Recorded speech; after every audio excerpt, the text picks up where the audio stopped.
Are cheap metal raised beds actually worth it? You may have seen these budget-friendly options in big box stores or online, and you may be wondering how well they hold up. Today, I want to dive into the pros and cons of these cheap metal raised bed options and help you make an informed decision about whether or not they're right for your garden.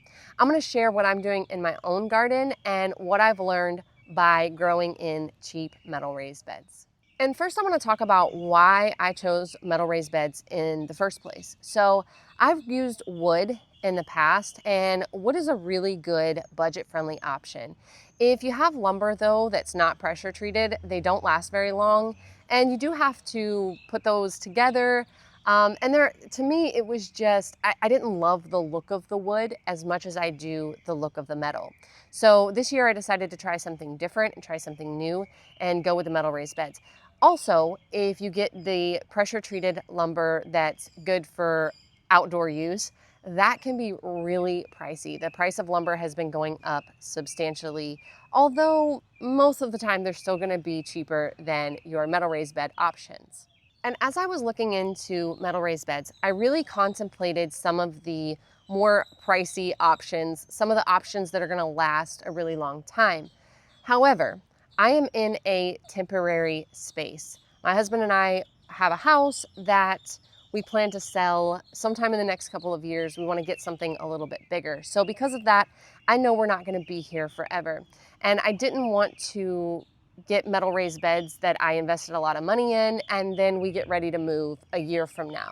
I just didn't feel like that was economically our best option. So because of that, I decided to try out these cheap metal raised beds. And what I wanted to know was how well they're going to stand up in my area. Now, I'm dealing with a few challenges that aren't really common throughout the rest of the United States. One, I live in Florida, and the sun intensity in Florida is ridiculous. The heat of summer here is super duper intense. So that's already kind of a knock against any metal raised bed because they're not going to want to stand up to the harsh rays of the Florida sun. And I live in Central Florida where it's really hot and it's really humid. And that humidity can be really hard on any type of metal raised bed and lead to rust over time.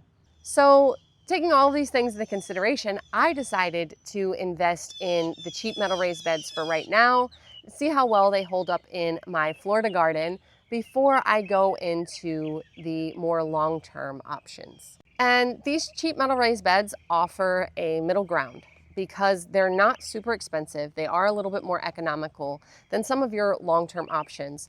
And they are gonna hold up. In most places, they're gonna hold up pretty well for at least a few seasons. So because of this, they're a really good middle ground option. So let's talk about some of the pros that I found when it comes to the cheap metal raised bed options. And the biggest one for me has been that they're lightweight.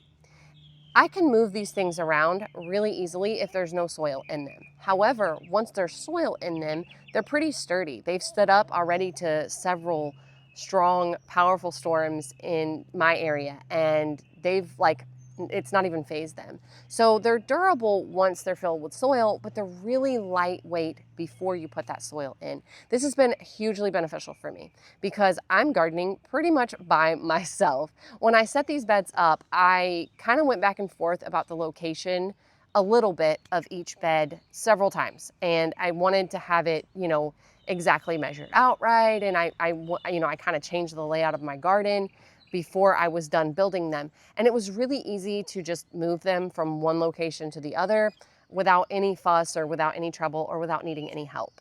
I put together 5 of these metal raised beds over pretty much a weekend. I did do a little bit of kind of final staging and stuff the following Saturday, but for the most part, I put together 5 metal raised beds by myself in one weekend. So it was really quick and easy to put together. There were a lot of screws to them, I will say that. There were a lot of little pieces, but all of these little screws and all of these little pieces actually add to the durability and to the stability of the metal raised beds. So if you're gardening solo, like I am, Metal raised beds are definitely a good choice and a good way to go. When I put together my wood beds before, they were a lot heavier and a little bit harder to maneuver. So I definitely like the ease of just setup and maneuverability when it comes to the metal raised beds. Not to mention, I like the look of them. They're very aesthetically pleasing. And that was something I was definitely going for in my garden this year. I wanted something I like to look at. I wanted something pretty, and I like the look of those. And when it comes to placement, this is just a pro tip. Anytime it comes to placement of your garden, no matter which type of garden bed you're using, even if it's in ground, you want to make sure that the location that you have gets about 6 to 8 hours of sun. When it comes to these metal raised beds specifically, while they're easy to maneuver and move without any soil in them, once you have soil in them, it's going to be really hard to change that location. So make sure, pro tip, just make sure that your garden location gets a minimum of 6 to 8 hours of sun before you set them up. And I have 12-inch raised beds. So this is a really good size for you to be able to add something like cardboard on the bottom of. And you can also kind of reduce the cost of the soil that you use to put in it by then layering it with leaves, small sticks, and any organic matter that's going to break down on that bottom 6 inches. Use the top half, the top 6 inches, for good compost, good quality soil, and the bottom 6 inches, again, you can fill with leaves, sticks, grass clippings, anything that's going to break down over time. You can even put a little bit of wood chips at the very bottom, but you want to make sure those are at the very bottom. And adding that cardboard as a base layer underneath your metal raised beds is going to go a long way in suppressing weeds. And it's also going to break down over time and feed your soil. So it's a really good practice to get started with your metal raised beds. Okay, so let's be real when it comes to durability. These metal raised beds are not going to last 10 or 20 years. They're just not built with that type of durability in mind.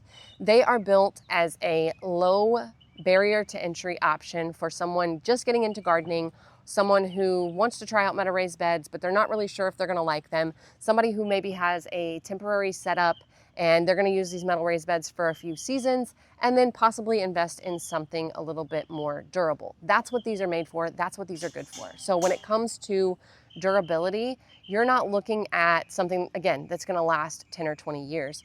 I would say in most areas, you're probably gonna get 3 to 5 seasons, if you're lucky, out of these options. And in areas where, like mine, where there's a lot of heat and humidity and very intense, crazy Florida sun, I may not even get that many seasons out of them. I purchased these knowing that. And I think it's really important for us to have a realistic conversation and discussion about what these metal raised beds can do, but also what they're not going to do. And that is, they're not gonna last forever. If you want something really durable, if you're certain and set on metal raised beds as your garden plan, and you know that your setup is permanent, then I would say it's worth the extra money to buy better quality raised beds than what I have growing here. And I'm gonna actually link the ones that I purchased down in the description box below for you to check out if that's helpful for you.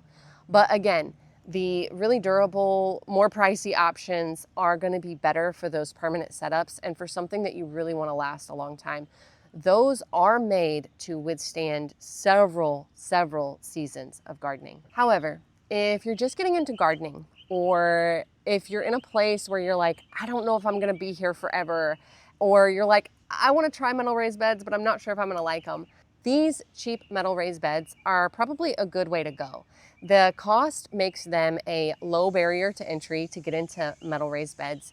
And the fact that they're lightweight and they're durable enough to last at least a few seasons, maybe several if you take care of them, it's worth the investment in those instances and in those cases. So to put it really simply, cheap metal raised beds are not a lifetime garden bed solution, but they are a great solution for temporary setups or for short-term use. I'll leave some links in the description box below, as well as some links to some of my other favorite gardening products for you to check out. Now, these are affiliate links, so I do earn a small commission if you purchase through them. However, there's no additional cost to you, and it does go a long way in supporting the channel. I only link to things that I actually use in my garden and products that I actually love. So I thank you guys so much for watching. Leave me some comments down below. Let me know what you thought of the video. Let me know what type of garden setup you have. Is it metal raised beds? Is it wood? Is it containers? Is it just in-ground? Let me know what you're doing in your garden. I'm gonna leave a video on your screen until the next one comes out. Thank you guys so much for watching. May your garden be full of grace and may you be abundantly blessed. We'll see you next time. Bye.